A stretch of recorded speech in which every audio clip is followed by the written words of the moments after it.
Thank you, Madam Deputy Speaker, and it's a pleasure to follow the honourable member for Berwick-upon-Tweed in this debate, and I welcome the publication of the annual report on the military covenant.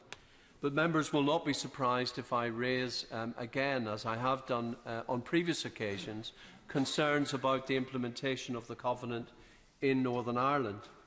The Minister will be aware, and can I at this stage commend the Minister. I know that he is totally committed to his work as Minister for Veterans, dealing with the military covenant, and we appreciate the interest that he has shown in Northern Ireland and look forward to further visits by the Minister in the near future. Can I draw the House's attention to a letter I received recently in pursuit of a case that I been dealing with on behalf of a constituent who is a veteran of our armed forces. I had written to the Minister of Health in Northern Ireland, Michelle O'Neill, who is now the leader of Sinn Féin in Northern Ireland, having replaced the former Deputy First Minister Martin McGuinness.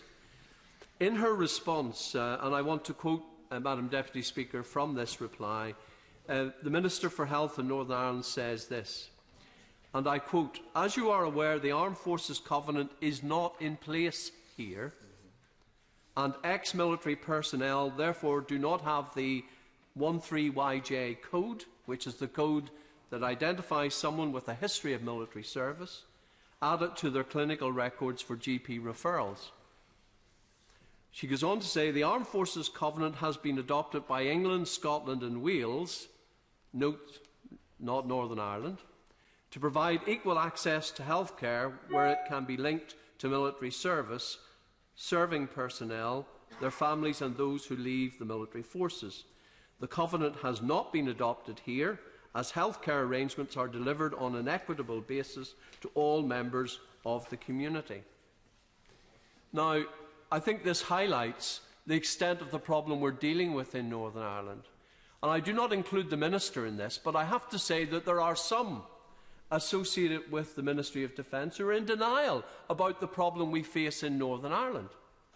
The reality is, Madam Deputy Speaker, that after over 30 years of Operation Banner, we have literally tens of thousands of veterans living across Northern Ireland. Indeed, I would argue that in our region we probably have a higher proportion of veterans than in most other regions of the United Kingdom.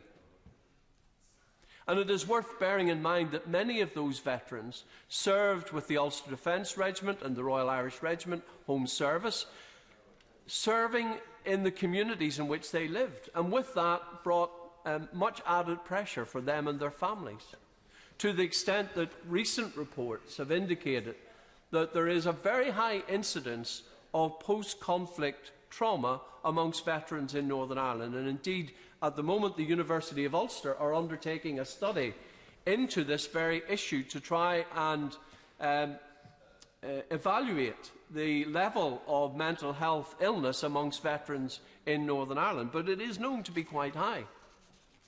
And quite frankly, we are faced with a problem where those veterans seeking help for their mental illness are being told by the Department of Health, "I'm sorry, but if you're a veteran in Northern Ireland, the Military Covenant, the Armed Forces Covenant, doesn't apply here.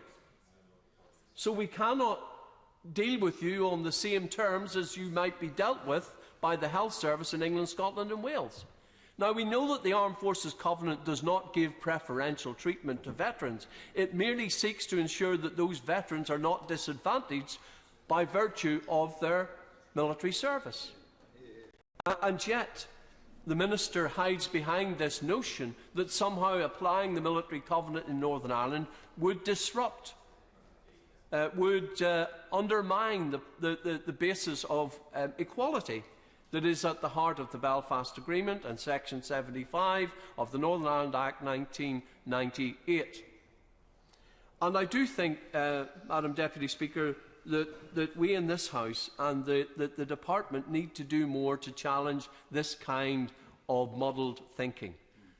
this wrongful approach. And I know that the Northern Ireland Affairs Committee has investigated this matter. And in evidence to that committee, we had government ministers saying there isn't a problem, Section 75 applies, but it doesn't interfere with the implementation of the Covenant. But there we have it in black and white from the Minister of Health in Northern Ireland, clearly demonstrating that, that there is an attitude prevailing that means they don't even believe the military covenant, the Armed Forces Covenant, applies in Northern Ireland, that it has been adopted in Northern Ireland. Yet my understanding is very clear. The Armed Forces Covenant applies across the United Kingdom, ought to be fully implemented across the United Kingdom, and it's wrong that veterans in Northern Ireland are suffering from a lack of recognition for the Covenant. And we need to do something to put that right. In giving evidence to the Defence Committee, the Minister, in response to my colleague, the Honourable Member for East Belfast, stated that it was the view of the Department that the military covenant in Northern Ireland was being implemented to the extent that some 83 or 84% of the provisions of the covenant applied in Northern Ireland. Now, I can't evaluate that assessment, but all I can say to the Minister and to the Department that if we have the Department of Health saying the Covenant doesn't apply, and since healthcare, access to healthcare, is such an enormously important part, an enormously important element of the Covenant, if the Department of Health is saying, sorry, the Covenant doesn't apply, then I'm not convinced that the figure of 84% of the Covenant being implemented in Northern Ireland is actually accurate, an accurate reflection of where we really are. Of course, I'll give way. Well, gentlemen, for giving way. Let me be absolutely clear. I'm not going to try and evaluate 83 or 84% of the Covenant. What I am clear and have said both in giving evidence to the Select Committee and indeed in this House is that whilst progress is being made in Northern Ireland, yes, absolutely the Covenant applies in Northern Ireland, but I fully accept that more work needs to be done to ensure that we have an equitable status for veterans within who reside in Northern Ireland as they do in the United Kingdom. And I place that as one of my priorities during this year to try and achieve that. Mr. Speaker, I really appreciate the intervention of the Minister, and we will work with the Minister towards that end, because in the end we're not interested in party politicking about this. We're interested, as he is, in ensuring the best outcome for veterans across the United Kingdom. I'm also pleased that I'm joined on the bench here by the Honourable Member for South Antrim, and he and I work very closely together on matters relating to the Covenant and the welfare of veterans, and that is an indication that this issue transcends party politics in Northern Ireland, and I suppose he and I must redouble our efforts to ensure that other political parties recognise that this is about a humanitarian approach to welfare, to the welfare of those who served our country, and that we shouldn't allow politics to get in the way of ensuring that when men and women need help, they get the help that they require.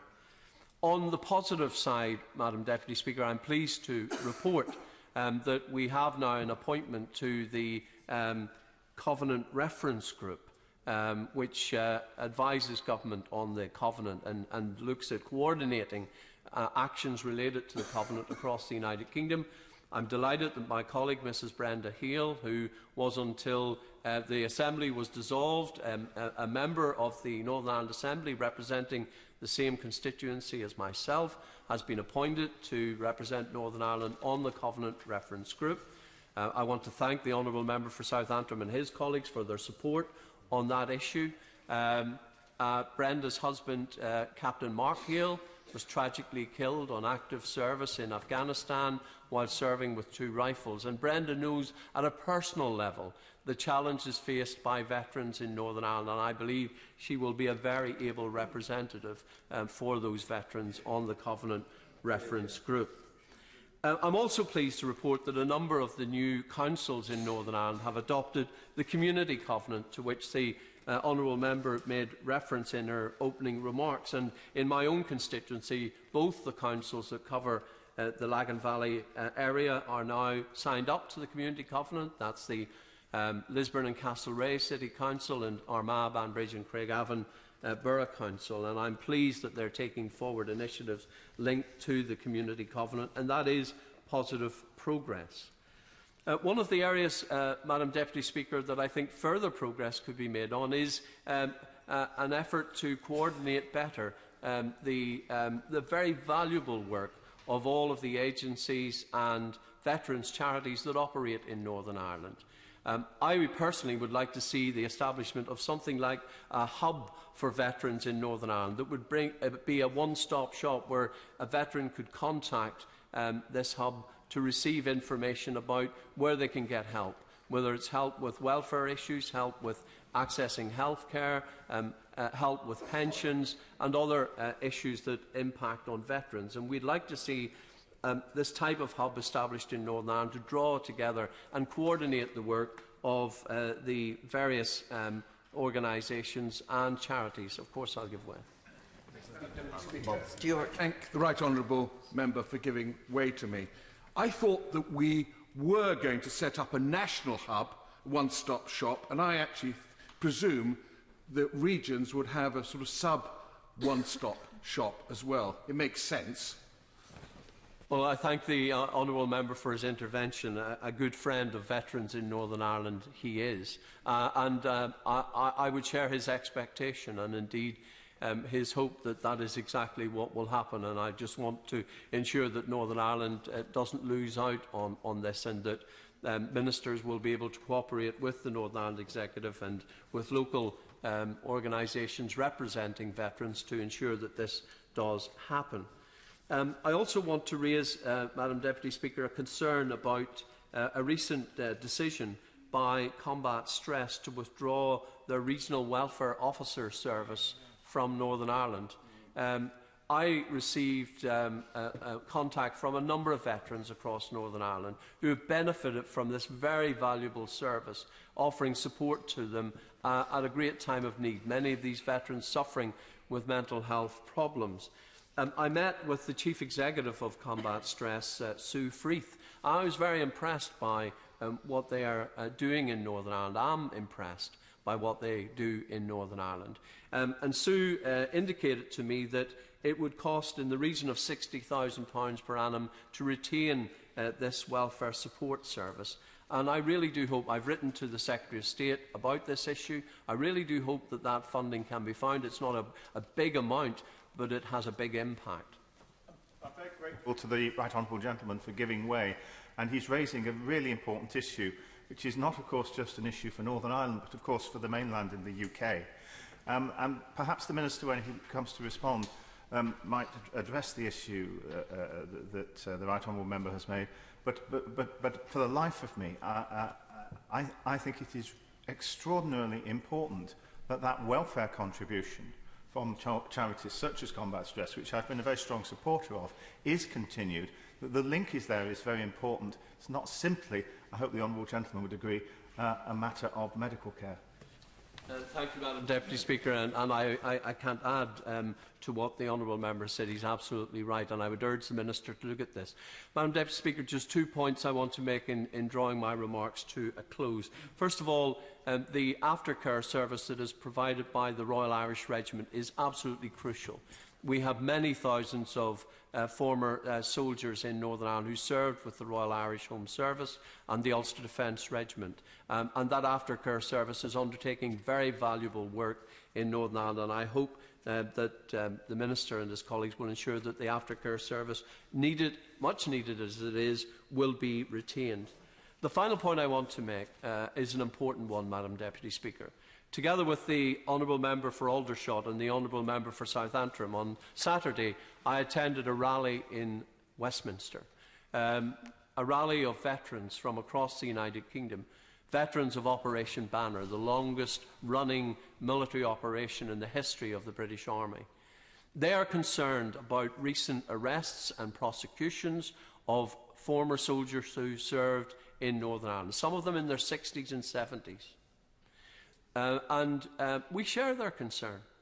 We share their concern that after years of service to our country, men and women who ought to be enjoying their retirement are now waiting for the knock on the door.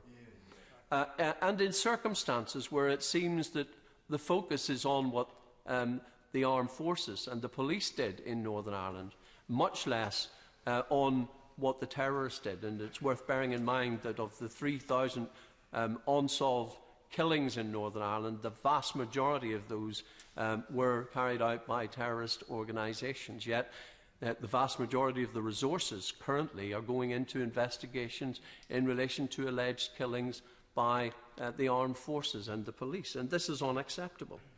And I close, Madam Deputy Speaker, by encouraging the Minister and his colleagues and their colleagues in other departments that are involved in this issue to give serious consideration to the introduction of a statute of limitations that would protect the men and women who have served our country and who deserve that protection. I recognise that no one is above the law, but when cases have been investigated, in some cases not just once but twice previously, and when the men and women who served our country have been exonerated, only to find years later that those cases are being reopened, then I think there is something wrong, and it's having a big impact on recruitment to our armed forces. Young men and women are looking at what's happening and asking themselves, why would I join the armed forces if I face the prospect in the future that I might be prosecuted?